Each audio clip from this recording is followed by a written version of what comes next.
Welcome to the Deep Dive. We're here to help you get truly well-informed, cutting through the noise. Today, we're plunging into some really profound stuff. Power, information control, and the pretty chilling ways truth can get twisted within a community. We're basing this all directly on the source material you provided, Chapter 8 of onehah.pdf. Yeah, this chapter is, well, it's quite something. It really shows how core beliefs, even things people think they remember together, can be manipulated. Yeah. It makes you confront how the official story can just completely diverge from what people actually experience, creating a reality that, frankly, serves the powerful. Okay, let's get into it. The terror of those executions is still fresh, right? We pick up just days later. And the animals, Clover especially, are really troubled. They remember the Sixth Commandment clearly. No animal shall kill any other animal. It's fundamental. Absolutely. And Clover, needing confirmation, asks Muriel to read it from the wall. And that's the moment, the shock. There's an addition. No animal shall kill any other animal without cause. Just 2 words. But they change everything. Suddenly, those killings are retroactively okayed. The victims were traitors, you see. Just like that. Wow, what felt like this huge violation is suddenly legally fine. But how? How do they just rewrite a core rule and, get away with it? Especially when people remember the original. Well, it shows how fragile our collective memory can be when it's constantly being chipped away at. The really insidious part isn't just adding without cause, it's the implication, right, that the executed animals deserved it. When the regime controls the narrative, controls the information flow, and just keeps hammering this new truth, eventually it can start to overwrite lived experience. It plants doubt, makes you question your own memory. That's a genuinely chilling thought. Eroding memory itself. And on top of this psychological manipulation, their physical reality is just relentless work. Rebuilding the windmill, walls twice as thick this time, plus all the usual farm chores. It sounds exhausting. Oh, it is. They're worn out. And, quietly, amongst themselves, they notice they're working harder than ever, longer hours, and not eating any better than in Jones's time. Maybe worse. But then Sunday comes. Squealer steps up, holding this long strip of paper, and he rattles off these figures. Production increases 200%, 300, sometimes even 500% for this foodstuff or that. Right. And here's the kicker. They don't really have grounds to disbelieve him. Yeah. Because like you said about memory, their recollections of life before the rebellion are just fuzzy. They might feel like they'd sooner have had less figures and more food. That's a great line. But they mostly accept the numbers. What does that tell us? Data versus feeling. It tells us a lot about the power of official statistics over personal experience, especially when memory is weak and information is controlled. Think about it. You're exhausted, you can't clearly recall before, and this authoritative voice gives you hard numbers. Those numbers, however abstract, can start to feel more real than your own empty stomach. It's a classic control tactic. Control the data. Control the perception of reality. So while their bodies are tired and memories are fading, something else is shifting too. The image of Napoleon. He's becoming more than just the leader. He's pulling back, becoming more remote. Orders only come through Squealer or other pigs now. You hardly ever see Napoleon himself. And when you do see him, it's a whole production. He's got his dog escort, naturally, but also this black cockerel that acts like a trumpeter. A loud cock-a-doodle-doo before Napoleon even speaks. He lives separately in the farmhouse now, eats alone from fancy china, with 2 dogs waiting on him. They even fire a gun on his birthday. The formalities, too. It's never just Napoleon. It's always our leader, Comrade Napoleon. And these titles, Father of all animals, Terror of mankind, Protector of the sheepfold, Duckling's friend. Seriously. Squealer's speeches become these tearful outpourings about Napoleon's wisdom, his goodness, his profound love for everyone. Is this just basic propaganda or something deeper going on psychologically? Oh, it's deeply psychological. It definitely taps into that need for a strong, almost mythical figure, especially when things are tough and confusing. By crediting everything a hen laying extra eggs, the water tasting nice directly to Napoleon, they're conditioning the animals. They start to believe their very survival depends on him. That poem, Comrade Napoleon by Minimus, is the perfect example. Lines like, friend of fatherless, fountain of happiness, lord of the swill bucket, comparing him to the sun in the sky, and then they paint it on the barn wall, big, with a portrait of Napoleon above it. It builds this reality bubble. Questioning Napoleon becomes like questioning reality itself. Yeah, the narrative becomes a reality. Okay, let's shift focus a bit. The farm's external relations get incredibly complicated. It's this dizzying dance around selling that pile of timber, Whimper's negotiating. Frederick and Pilkington both want it. Exactly. And this external situation is weaponized internally. Rumors start flying. Frederick's jealous, he's going to attack, destroy the windmill, and guess who's supposedly helping him? Snowball, still lurking nearby on Pinchfield Farm, or so they say. This builds until three hens confess under pressure, obviously to plotting Napoleon's murder, inspired by Snowball. They're executed immediately, and suddenly there are new security measures. 4 dogs by Napoleon's bed at night. A pig named Pink Eye has to taste all his food first, just in case. So after building up all this fear about Frederick, the official word comes down. Napoleon's selling the timber to Pilkington. Relations become almost friendly. Oh, and the animals are relieved, right? They dislike all humans, but Frederick sounds terrifying.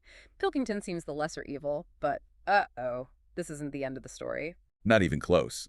Because almost immediately, these horrific stories start leaking out of Pinchfield about how cruel Frederick is to his animals. Flogging horses, starving cows, killing dogs, making cockerels fight with razors tied to their spurs. Awful stuff. The animals are enraged. They want to attack Pinchfield now. But Squealer calms them down. Trust Napoleon's strategy, he says. And then, boom, another reversal. Napoleon announces he never considered selling to Frederick. That was all lies. Pigeons are banned from flying over Foxwood. The slogan changes, death to Frederick. And wait, there's more.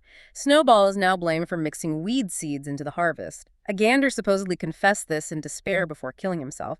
And get this, Squealer announces Snowball was never awarded Animal Hero First Class.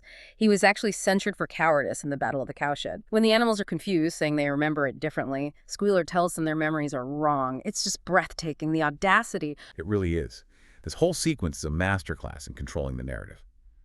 Keep shifting the enemy. Fabricate threats, rewrite history, even recent history. Deny people's own memories. It keeps everyone off balance, emotionally manipulated. You can't build resistance if the ground beneath your feet, the truth, is constantly shifting. The only constant is Napoleon's supposed brilliance. You just feel the whiplash. Okay, so amidst all this chaos, the windmill actually gets finished in the autumn. A huge effort, tremendous, exhausting. They must have felt so proud. The walls are thicker, better.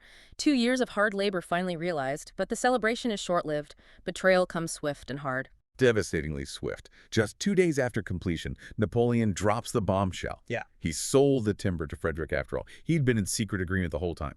So now, relations with Pilkington's Foxwood are broken off. Insulting messages are sent. The pigeons get a new slogan, Death to Pilkington. And all those stories about Frederick's cruelty. Lies, apparently. Spread by Snowball, naturally. Snowball, they now claim, isn't even on Pinchfield. He's been living it up at Foxwood, Pilkington's pensioner, for years. It's just unbelievable. It's hard to keep track, and the pigs are described as being in ecstasies over Napoleon's cunning. They spin it as him playing Frederick and Pilkington against each other to get a better price, 12 extra pounds. Napoleon was so clever he demanded cash, real 5-pound notes, not a check. The animals even get to file past and see the money piled on a dish. Boxer sniffs them. It's like proof of the victory, the reward for their work. A very tangible, but ultimately illusory proof. Because 3 days later, Whymper comes back, white-faced. The banknotes are forgeries, worthless paper. Frederick cut the timber for absolutely nothing. Napoleon is understandably furious, pronounces the death sentence on Frederick, warns everyone an attack is imminent, sentinels are posted, and ironically, conciliatory messages are sent back to Pilkington. Wow, the weight of that. 2 years of backbreaking labor sold for nothing, the ultimate betrayal built on layers of lies, and the consequence comes immediately. The very next morning, Frederick and 15 men, armed with guns, attack the farm. The animals fight bravely, incredibly bravely, but the guns, they're just outmatched. They get driven back, forced to take cover in the buildings. Napoleon himself seems panicked, unsure what to do. And their desperate appeal to Pilkington, met with that ice-cold message, serves you right, there's no help coming. Then, the absolute horror. Frederick's men have a crowbar, a sledgehammer. They drill a hole in the base of the brand-new windmill. They pack it with blasting powder. There's a huge, deafening explosion. And the windmill, it just ceased to exist. Gone. Completely destroyed. The sight of that, it ignites this incredible rage in the animals. Despair turns instantly to fury. They charge the men, ignoring the shotgun pellets stinging them. The fighting is brutal. A cow, 3 sheep, 2 geese are killed.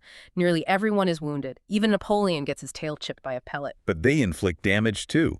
Boxers kicking furiously, breaking men's heads. A cow gores someone. Jesse and Bluebell attack. Then Napoleon unleashes his dogs, flanking the men, baying savagely. That finally does it. Frederick shouts for his men to get out while they can. The cowardly enemy flees. But the aftermath, it's bleak. The animals are exhausted, bleeding, limping. They gather, mourning their dead.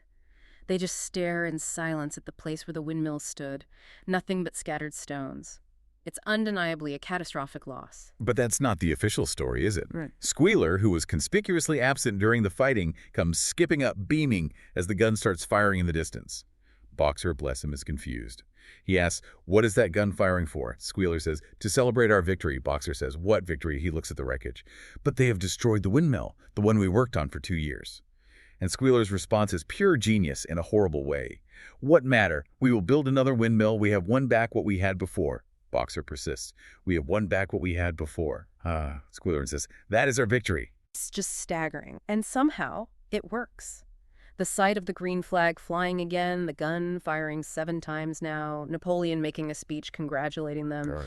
They start to believe it. They convince themselves they did win a great victory. There's a solemn funeral, 2 days of celebrations, songs, speeches, extra rations, an apple each, some corn for the birds, sugar for Napoleon.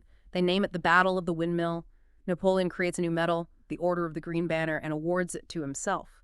And that whole embarrassing business with the forged banknotes, forgotten in the general rejoicings, how is that even possible? It's the power of ceremony, of ritual, combined with that relentless narrative control. It's societal gaslighting. When people are traumatized, exhausted, cut off from other viewpoints, a strong leader offering a simple, triumphant story, however false, can be incredibly seductive. The flag, the guns, the medals, the speeches. They provide a sense of meaning, of closure. It allows them to reframe the trauma as a necessary sacrifice for a great victory. It papers over the reality and shores up Napoleon's authority. A necessary fiction indeed. Okay, after that disorienting victory, you'd think things might settle, but no. The corruption continues, and it maybe gets even more blatant, illustrated by, of all things, alcohol. The pigs find a case of whiskey in the farmhouse cellar. Yes, and that night, sounds of raucous singing come from the farmhouse, including bits of Beasts of England, ironically, and then the sight of Napoleon himself galloping around the yard wearing Mr. Jones's old bowler hat, clearly drunk. But the next morning, Squealer appears, looking dreadful, pale, dull eyes, tail limp. He solemnly announces that Comrade Napoleon is dying. A rumor even flies around that Snowball managed to poison his food. Napoleon's supposed last act is decreed. Drinking alcohol is now punishable by death. But surprise, surprise, by evening, Napoleon makes a full recovery. A miracle. A miracle indeed. And what's the very next step? Napoleon instructs Whymper to buy booklets on brewing and distilling. And that little paddock, once set aside for retired animals, it gets plowed up to sow barley. The illness suddenly makes a lot more sense. And then comes that final, almost comical if it weren't so sinister, strange incident. A loud crash in the middle of the night. The animals rush out. There's Squealer, sprawled on the ground next to the end wall of the big barn where the 7 commandments are written. Beside him, a broken ladder, a lantern, a paintbrush, and an overturned pot of white paint. The dogs quickly surround him and escort him back to the farmhouse before anyone can ask too many questions. Only old Benjamin seems to nod wisely, like he understands. And a few days later, Muriel is reading the commandments again, and she notices something. The 5th commandment. They all remembered it as, "No animal shall drink alcohol." But now it reads, "No animal shall drink alcohol to excess." The final, perfect alteration, justifying the pigs' new taste for whiskey and their plans for the barley field. It's the ultimate symbol of how the rules are rewritten to fit the ruler's desires. It's just so systematic. Every privilege, every broken rule gets instantly codified. History, law, it's all just clay in their hands. Exactly. And that really sums up the journey through this chapter, doesn't it? Yeah. It's a stark look at how core principles get systematically dismantled. Not just broken, but rewritten. It shows how a regime can control memory, perception, everything, through fear, yes, but also through statistics, propaganda, and this constant, relentless redefinition of what truth even means. The sheer audacity is something else, and how effective it all is, from tiny word changes to these huge staged celebrations of fake victories, all designed to keep power justify anything. So as you think about this deep dive, maybe consider, how do these kinds of mechanisms control narrative manipulation play out in our world? What can we learn from this about spotting when truth itself is being contested or reshaped? Something to definitely mull over.